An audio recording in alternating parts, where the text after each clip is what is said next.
Bismillahirrahmanirrahim. Assalamualaikum warahmatullahi wabarakatuh.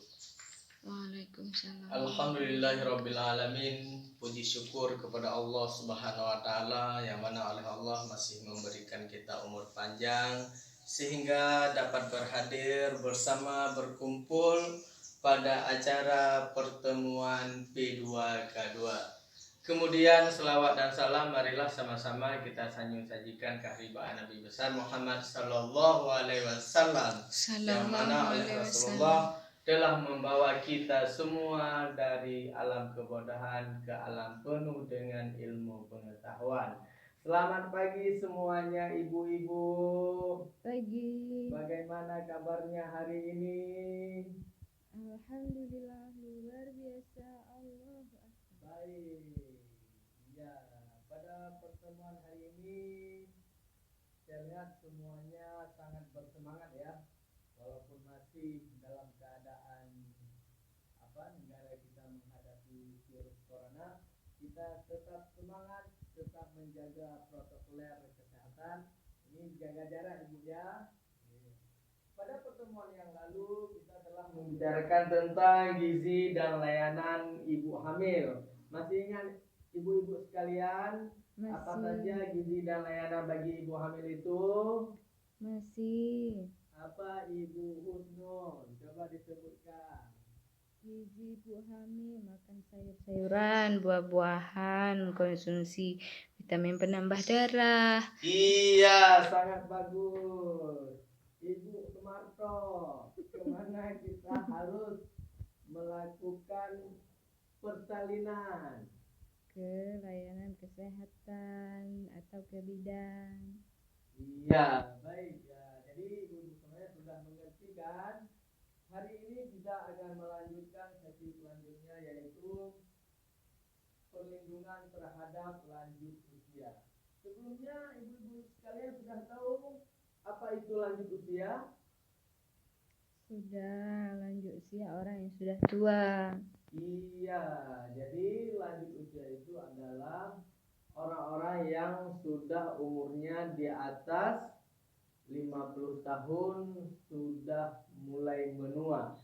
Jadi ini coba ibu perhatikan menurut kesehatan dunia, jadi atau yang dikenal dengan nama WHO, pembagian lanjut usia ini dibagi ke dalam empat bahagian. Yang pertama yaitu usia pertengahan antara 45 sampai dengan 59 tahun.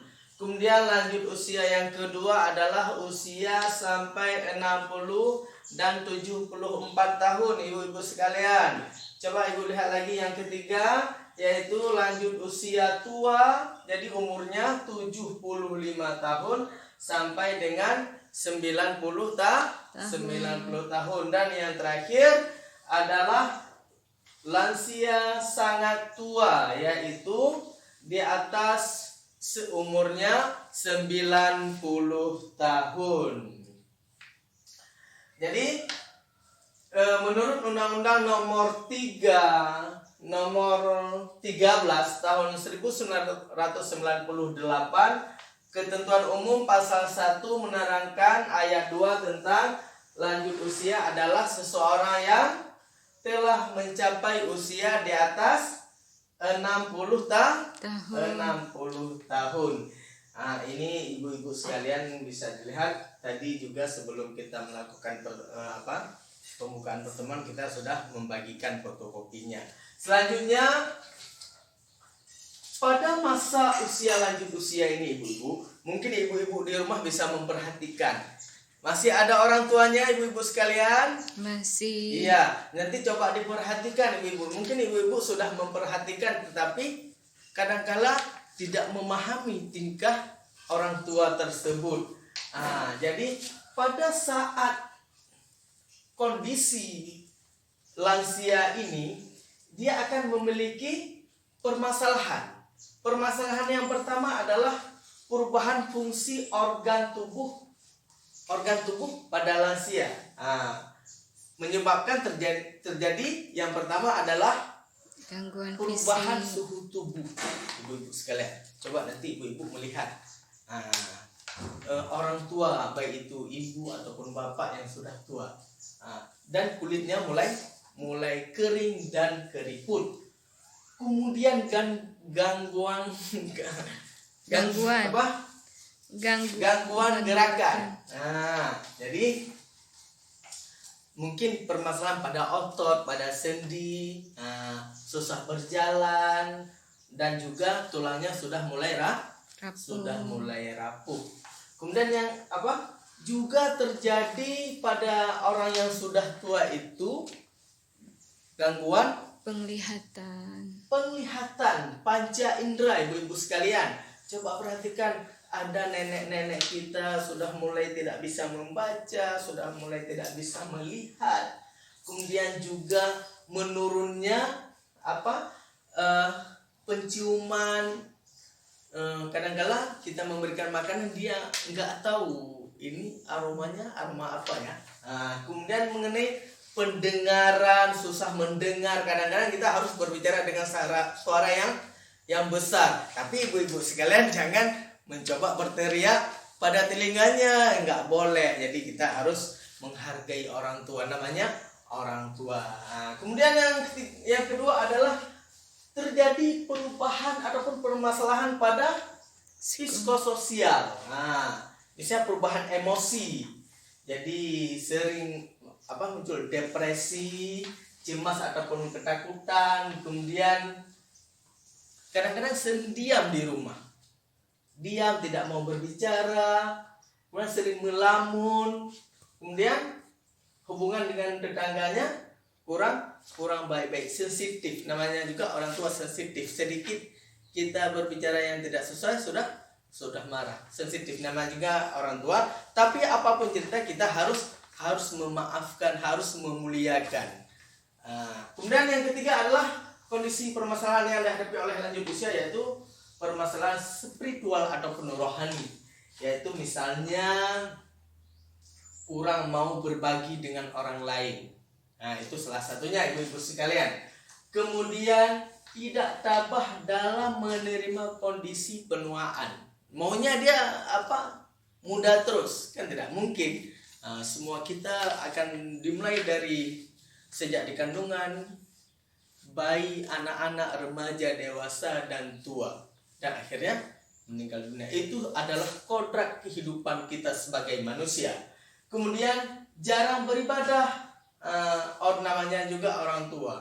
Kadangkala ini sudah waktu zuhur, sudah waktu asar untuk melaksanakan ibadah, tapi beliau tidak tahu. Maka tugas kita sebagai anak ataupun sebagai pendamping lansia ini harus membina, mengasihi, dan memberitahukan hal-hal yang berkenaan dengan lansia tersebut. Kemudian ibu-ibu sekalian, bahwa di sini juga kita akan melihat peran serta masyarakat terhadap lansia. Yang pertama yaitu kerjasama dengan Puskesmas, yaitu menyediakan lansia. Mungkin sekarang ibu-ibu di desa selain ada posyandu juga ada poswindu, yaitu ibu-ibu sekalian? Gak tahu. Pemeriksaan melayani bagi orang-orang yang sudah tua.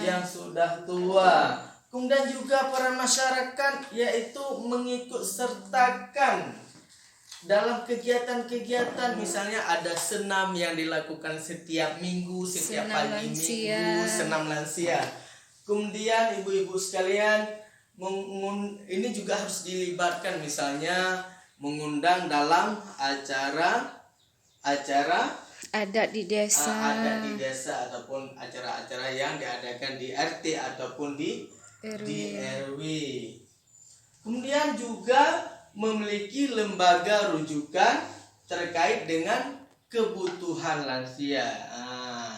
Jadi kita sebagai masyarakat, kita sebagai anak ini harus mengabdi sepenuhnya, membantu. Kenapa? Karena suatu saat nanti kita juga akan tua,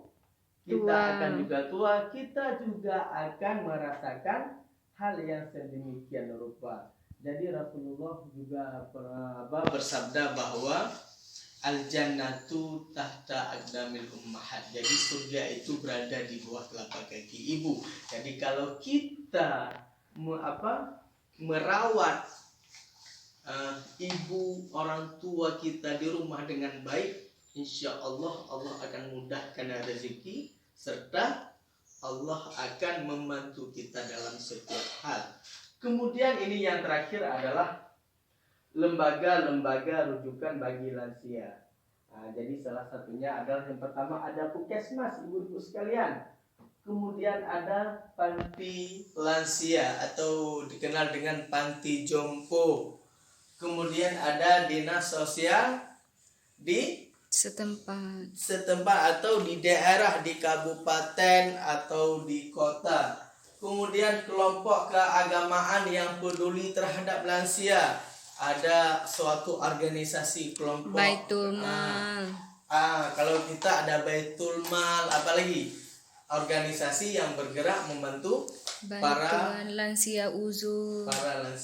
Kemudian ada pendamping lansia dan juga lembaga masyarakat yang peduli lansia terhadap lansia. Jadi selain daripada kita, pemerintah juga memperhatikan kepada lansia, misalnya membuat kemudahan lansia dalam menggunakan fasilitas umum. Apalagi kita ini ada program PKH, pemberian bantuan kepada lansia. Jadi pemerintah sangat memperhatikan kepada mereka-mereka yang sudah mulai menua. Selain itu juga peduli terhadap lansia ini, kita juga harus menyediakan makanan yang sehat, kemudian juga mengingatkan beliau untuk makan. Selanjutnya mengantarkan beliau ke Puskesmas, ke tempat berobat, pemeriksaan paling tidak dalam sebulan sekali. Kalau sakit memang harus dilakukan pemeriksaan secara teratur. Kemudian juga mengingatkan untuk beribadah, kemudian menyediakan pakaian yang pantas, ibu-ibu sekalian. Jangan dikasih pakaian yang kotor, yang kumuh, yang lusuh. Jadi harus menggunakan pakaian yang bersih, yang suci. Kemudian menjadi pendengar yang baik. Jangan membantah, kita cukup mendengar. Kemudian juga mengasihi orang tua kita dengan tulus dan ikhlas. Kemudian apalagi memberi kesempatan untuk kegiatan sosial bersama-sama. Jadi mungkin ini mengenai perlindungan terhadap lansia. Insya Allah pada kesempatan berikutnya, ya pada minggu yang akan datang, kita akan bertemu kembali. Kita akan kupas sedikit lagi. Mungkin untuk hari ini cukup sekian perjumpaan kita. Lebih dan kurang saya mohon maaf. Wabillahi taufiq wal hidayah. Assalamualaikum warahmatullahi wabarakatuh. Waalaikumsalam.